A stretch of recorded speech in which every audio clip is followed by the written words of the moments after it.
আমরা এখানে একটা খবর পাইছিলাম, আমরা বজরং দল থেকে আইছি। আমরা খবর পাইছি যে ইসবপুর 2 নম্বর ওয়ার্ডের একটা পুকুর, জানা গেছে যে সুবল পালের পুকুরটা, এখানে একটা মহাদেবের সার, মহাদেবের নামে মানে সারটারে ছাড়া হয়েছিল।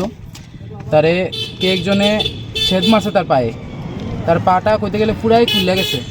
সে প্রথম ড্রেনে পড়ছে, তারপর গোড়ায় গোড়ায় গিয়ে সে আবার পুকুরে পড়ে গেছে। মানে আমরা সবাই মিলে তারে তুলছি। তখন ভেটেনারিতেও আইসলো, তারা কিছু ওষুধ টষুধ দেওয়া গেছে, তার এই পাউটা পুরো কাটটা ফেলাইতে হইব। আমরা তো চেষ্টা করছি সবাই মিলে তোলার, সবার সহযোগিতায় যদি আমরা তাহলে কিছু করতে পারি, এটাই আমরা চাই, আমরা আর কিছু চাই না। ভেটেরিনারি থেকে গাড়ি টাড়ি আইছে না, ভ্যান গাড়ি না, এখনো কিছু আইছে না। জানাইছিলেন নি আপনারা? আমরা জানাইছি, ফোন করা হয়েছে। কিতা কইছে তারা? তো এরকম তারা অন্য নাম্বারটা আমার দিতেছে, অন্য জায়গায় তারা বলে কাজ করতেছে, এই সেই কইতেছে তারা। কখন কি চাইতেছো তুমি? আমরা চাইতেছি যে এখান থেকে তারা রেস্কিউ নিয়ে আমরা অন্যখানে রাখতে পারি। যেমন এখানে আমরা আঙ্কেল তারা আছেন, তারা কইতেছেন তারা ক্লাব আছে, ক্লাবে নিয়ে তারা রাখা হইব, তারা আপাতত রাখা হইব।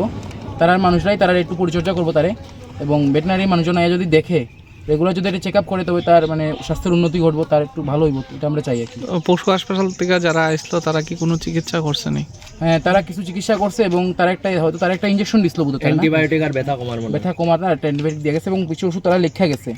তখন আমরা সবাই মিলে করতেছি ওষুধগুলি আনার লিগে, তারা যাতে আমরা সুস্থ করে তুলতে পারি, এবং আর যাতে কোনো সারের লোকে মানে কোনো ধরনের পশু পাখির লোকে যেমন ঘটনা না ঘটে, এটাই আমরা মানে মূল চেষ্টা। এগুলো যদি আর কারোর লোকে না ঘটে, দেখেন আমরা মানুষ, আমরা যদি সমস্যা হয় আমরা কারোর কইতে পারি, তারা কেউ কইতে পারে না।